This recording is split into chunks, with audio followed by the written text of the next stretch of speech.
आज देखो कॉमन आदमी का क्या हाल है। आज डेटा सस्ता है, आटा महंगा है। वैसे भी किसी को आटे की जरूरत नहीं, दिन भर इंस्टाग्राम पे देख रहे रील। एक नाच खत्म हुआ, दूसरा नाच शुरू, तीसरा नाच शुरू, वैरायटी का नाच। भाई आदमी बाहर में गया तो एक आदमी नाच रहा है, वहां वैरायटी का नाच मस्त है। एक आदमी हंसा रहा है, दूसरा आदमी हंसा रहा है, तीसरा बना रहा, और भूख ही नहीं लग रही। आप देखो, डेटा सस्ता, आटा महंगा। पढ़ाई की दरें आसमान चूम रही है। जिस देश में शिक्षा और स्वास्थ्य पे अगर आदमी लोन ले तो उस पर इंटरेस्ट रेट तो कम से कम कर दो यार।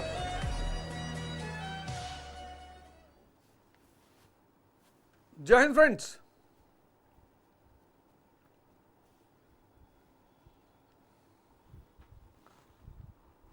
तो आज हम छठा चैप्टर शुरू करेंगे, द रिवोल्ट ऑफ 1857।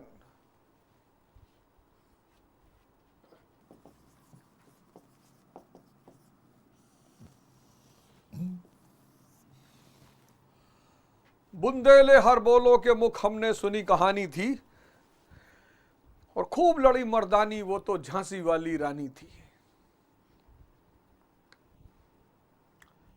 कितनी मुश्किल से इस देश को बनाया, कितने लोगों ने, हजारों लोगों ने, हिंदू, मुसलमान, दलित, ब्राह्मण, सब ने बलिदान दिया, और आज सब आपस में लड़ रहे हैं। कितना खून बहाया लोगों ने इस देश को बनाने में,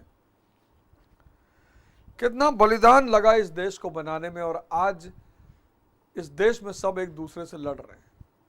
खैर, हुई है वही जो राम रच राखा। गृह युद्ध तो होना ही है, उसको कोई टाल नहीं सकता है। वो तो इस देश की नियति में लिखा था जिस दिन इस देश की जनसंख्या विस्फोट हो चुकी थी।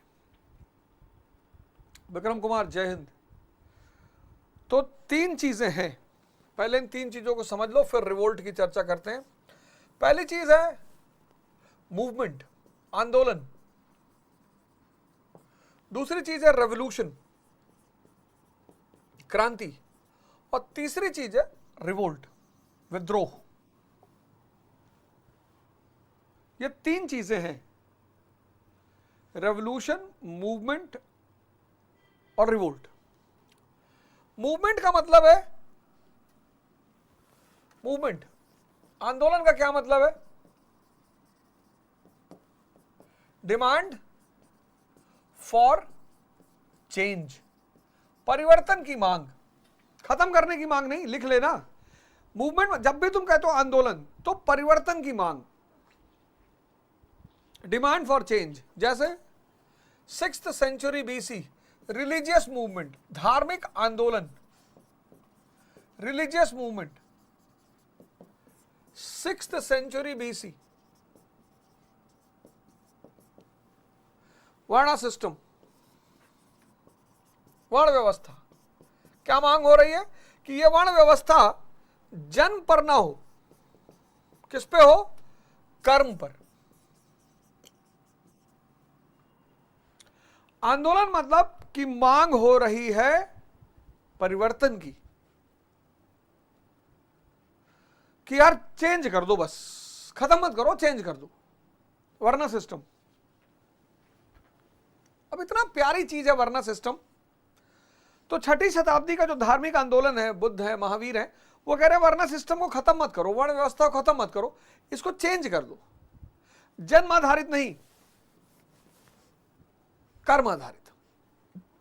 ये तो हुआ मूवमेंट, डिमांड फॉर चेंज, परिवर्तन की मांग। रेवोल्यूशन का मतलब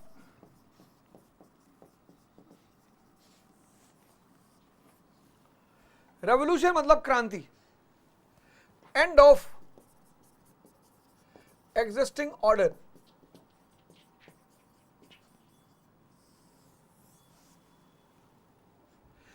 end of existing order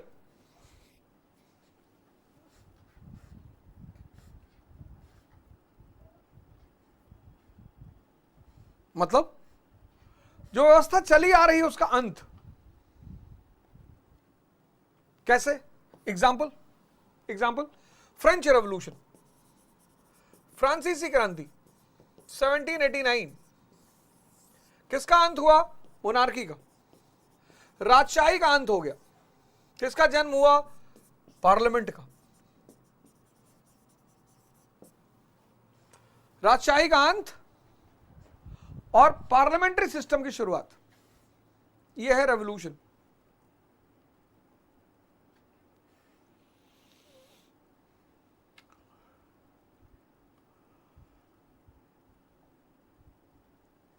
end of existing order, monarchy चली आ रही थी, खत्म, अब नई व्यवस्था पैदा हो गई, संसदीय प्रणाली। और विद्रोह, रिवोल्ट, मतलब डिससेटिस्फैक्शन लीडिंग टू अपराइजिंग।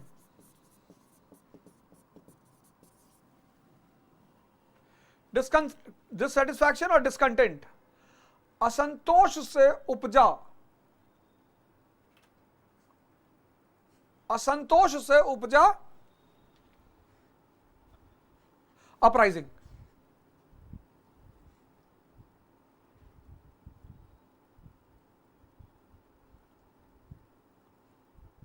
ये तीनों में अंतर है। अब एक मूवी आई थी गंगा जल, उसमें एक सीओ होता है, तो जब भी कोई दुर्घटना घटती है तो एक डायलॉग देता है, कहता है ये तो साला होना ही था। ये उसकी पेट लाइन होती है, जब भी कोई दुर्घटना होती है तो सीधे एक ही बात बोलता है, ये तो साला होना ही था। और भारत सरकार से मूवी की बात आई तो मुझे बारह याद आया कि भारत सरकार से मेरी अपील है कि तिकड़म मूवी को पूरे भारत में टैक्स फ्री कर दिया जाए। मतलब उसमें अमित सयाल जी की एक्टिंग को तो सलाम ही है, सलाम है, सलाम। इस पे मैं चर्चा करूंगा आगे चल के, क्लास के बाद मैं 10 मिनट इस पे दूंगा कि आपको तिकड़म मूवी क्यों देखनी चाहिए। पहले क्लास खत्म कर लूं, फिर आता हूं मैं उस पे। तो गंगा जल की बात चल रही थी कि गंगा जल में सीओ साहब जब भी कोई दुर्घटना घटती है, आरके सिंह इंस्पेक्टर की जब हत्या होती है, कहता है कि ये तो साला होना ही था।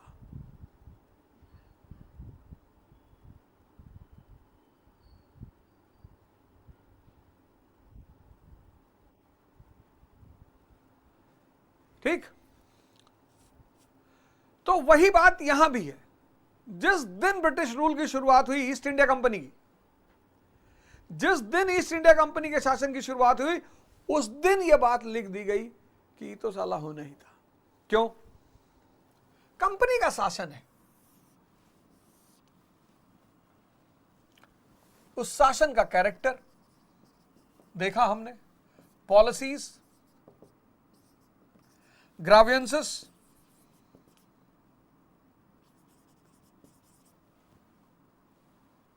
और डिस्कंटेंट, चरित्र, शासन का चरित्र, कैरेक्टर यानी चरित्र। चरित्र कैसा था?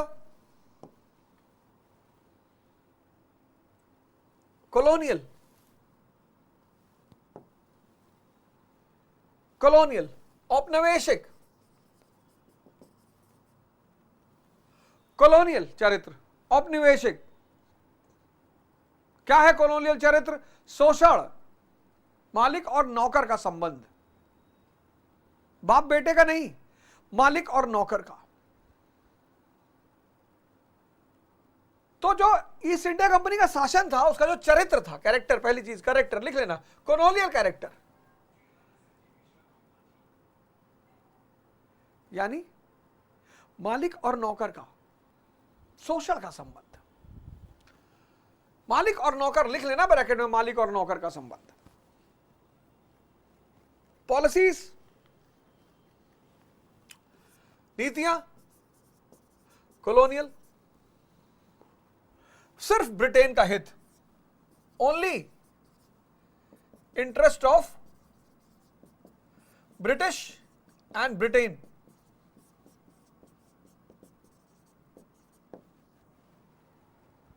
पॉलिसीज, चरित्र कॉलोनियल, नीतियां कॉलोनियल, इंपीरियल भी लिख सकते हो, साम्राज्यवादी। Only policies fulfilling the interest only of British and Britain, नीतियां सिर्फ ब्रिटिश और ब्रिटेन के इंटरेस्ट में। ग्रेवियंसेस, शिकायत, हर वर्ग को, every section,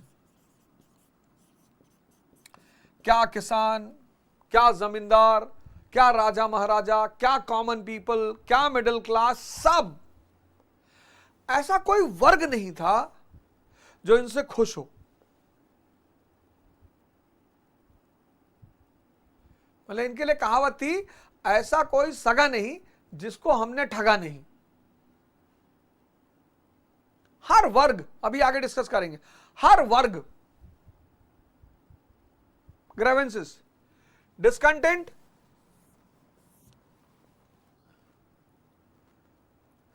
entire population of India,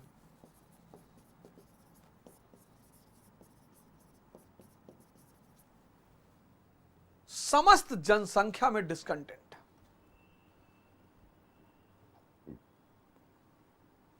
तो character colonial, policies colonial, grievances हर वर्ग दुखी, डिस्कंटेंट संपूर्ण जनसंख्या।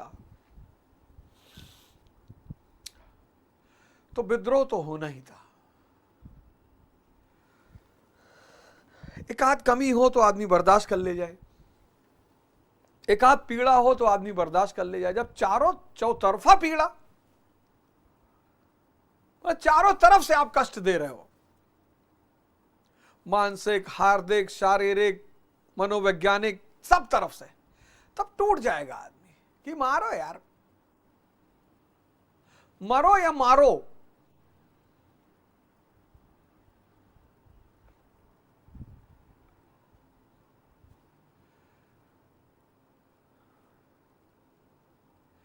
चौतरफा कष्ट, उस पर से गरीबी, चौतरफा कष्ट, उस पर से गरीबी, उस पर से अकाल,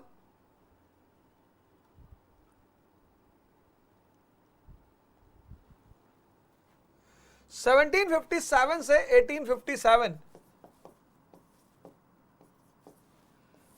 चौतरफा कष्ट,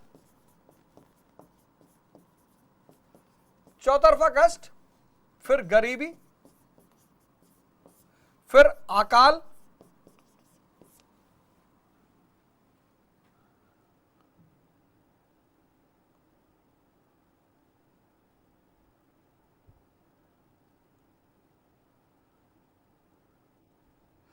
और पूर्ण उपेक्षा, कंप्लीट निग्लेक्शन, सुनना ही नहीं है।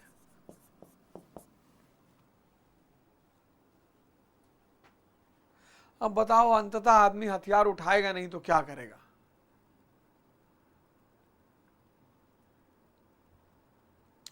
अब तुम बताओ, अगर आदमी इस परिस्थिति में हथियार नहीं उठाएगा तो क्या करेगा? इसलिए चाहे जितना खतरनाक शासक हो, एक बात का ध्यान रखता है कि जनता को कष्ट दो पर इतना मत दो कि वो बगावत कर दे। हिटलर एक बात बड़ी प्यारी कहता था, एक मुर्गे को लाता था दरबार में, उसके सारे पंख नोच देता था और फिर दाने डाल देता था उसके सामने, और मुर्गा दाना चुगने लगता था। कहता था बस राजा को ऐसा ही होना चाहिए कि इनके सारे पंख नोचो पर कम से कम इनको जिंदा रहने की बहुत सहूलियत दो। जब जिंदा रहने पर ही सवाल उठ जाएगा फिर तो बगावत होगी।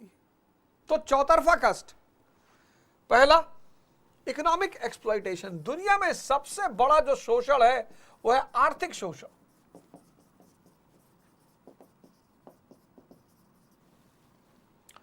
आर्थिक शोषण दुनिया में सबसे बड़ा जो शोषण है वो आर्थिक शोषण है। तुम देखो दिल्ली मेट्रो पे राजू चौक कश्मीरी गेट सबसे व्यस्त,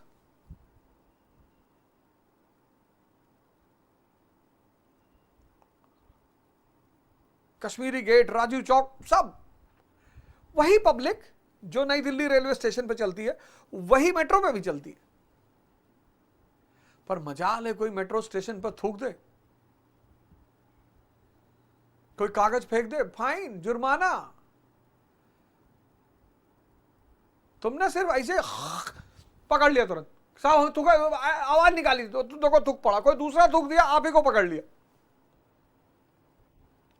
200 और सीआईएसएफ वाले साउथ से, तमिलनाडु से, इंग्लिश बहुत ज्यादा अच्छी नहीं है और हिंदी समझते नहीं। जब तक उनको समझाओगे कि साहब मच्छर चला गया था और ऐसे हो रहा तब तक। और ये बात भारत ने सीखी कहां से? सिंगापुर से। लिबरलाइजेशन हुआ तो ज्यादातर कॉर्पोरेट मीटिंग सिंगापुर में। भारत का आदमी थूकने का शौकीन,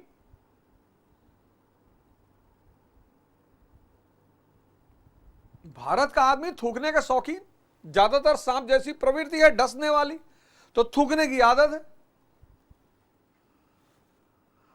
और जहां लिखा होगा यहां थूकना मना है वहीं ज्यादा थूकेंगे और थूक के आंख मार के मुस्कुराएंगे भी कि देखे।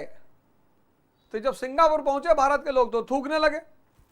अब बेचारे मेहमान को मार नहीं सकते तो फाइन लगा दिया $300।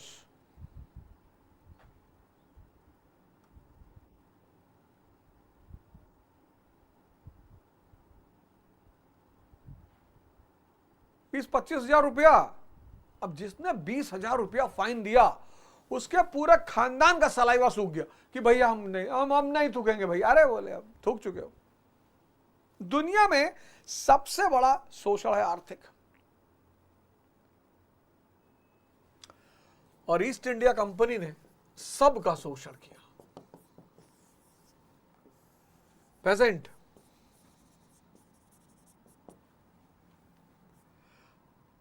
Weaver, artisans and craftsman,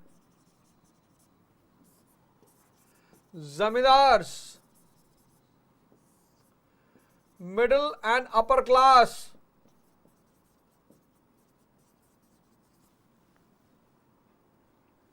rulers, कौन बचा? पेजेंट्स, किसान। Excessive land revenue, excessive land revenue 50% plus, 60-70 तक चला जाता था। चलो ठीक है, 30 बचा, खा पी के जी लेंगे। In any condition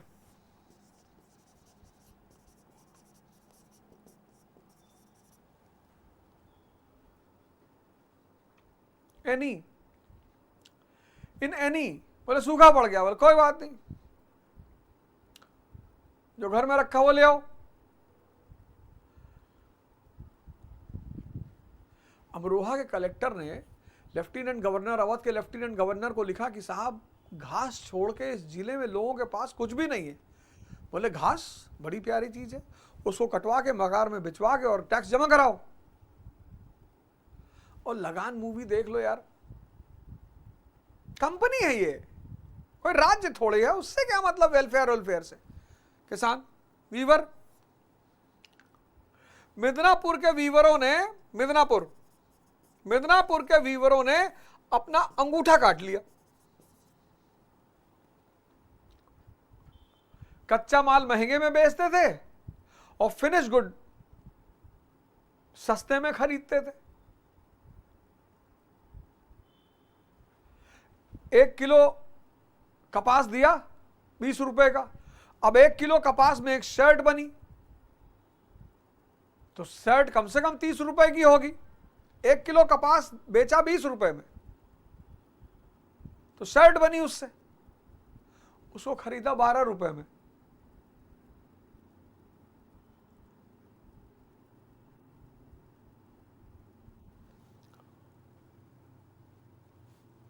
artisan and craftsman monopoly, हमारे अलावा किसी को बेचोगे नहीं।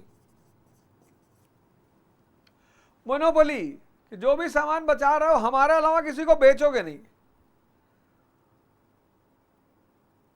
Torture, flogging. जमींदार, सनसेट लॉ 1784, सनसेट लॉ। बोले बेटा टैक्स जमा करने की अंतिम तिथि है 15 दिसंबर 2024।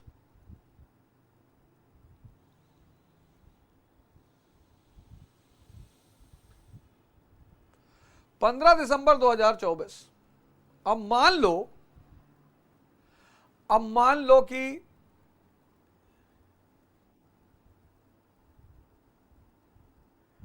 पंद्रह दिसंबर 2024 की सूरज डूब गया और टैक्स नहीं जमा हुआ तो जमींदारी जब्त।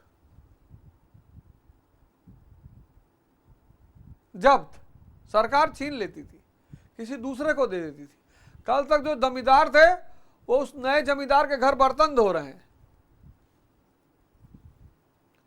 अपर मिडिल क्लास, अब पोएट था, म्यूजिशियन था,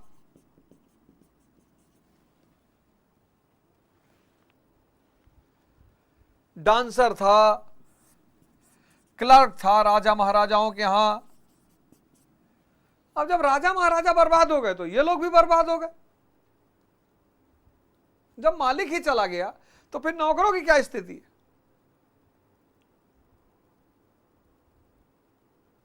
और राजाओं से एक्सटॉर्शन।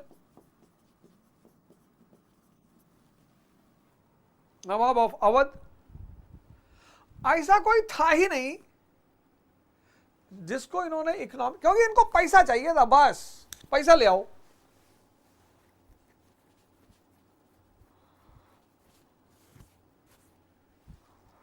पैसा ले आओ। तो economic exploitation of each and every section, सबका शोषण किया।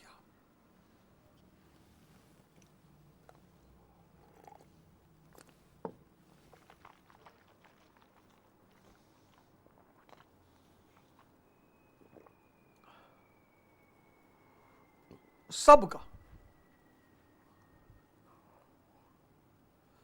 कोई बचा ही नहीं जिसका इन्होंने शोषण ना किया हो।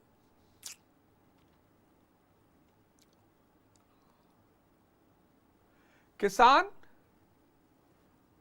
जुल्हा, बुनकर, आर्टिशन और क्राफ्टमैन, जमींदार, मिडिल और अपर क्लास, रूलर्स, सब।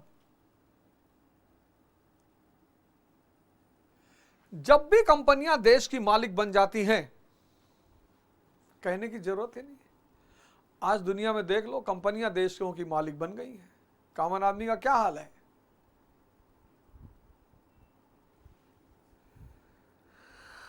आज देखो कॉमन आदमी का क्या हाल है। आज डेटा सस्ता है, आटा महंगा है। वैसे भी किसी को आटे की जरूरत नहीं, दिन भर इंस्टाग्राम पे देख रहे रील।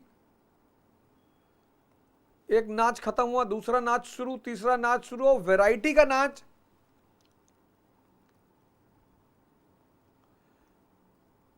भाई आदमी बार में गया तो एक आदमी नाच रहा है, वहां वैरायटी का नाच मस्त है। एक आदमी हंसा रहा है, दूसरा आदमी हंसा रहा है, तीसरा बना रहा, और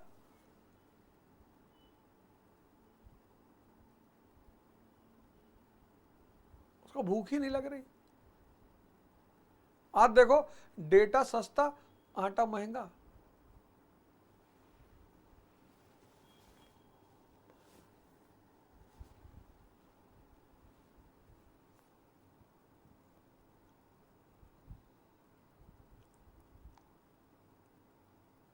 पढ़ाई की दरें आसमान चूम रही हैं। जिस देश में शिक्षा और स्वास्थ्य पे अगर आदमी लोन ले तो उस पर इंटरेस्ट रेट तो कम से कम कर दो यार।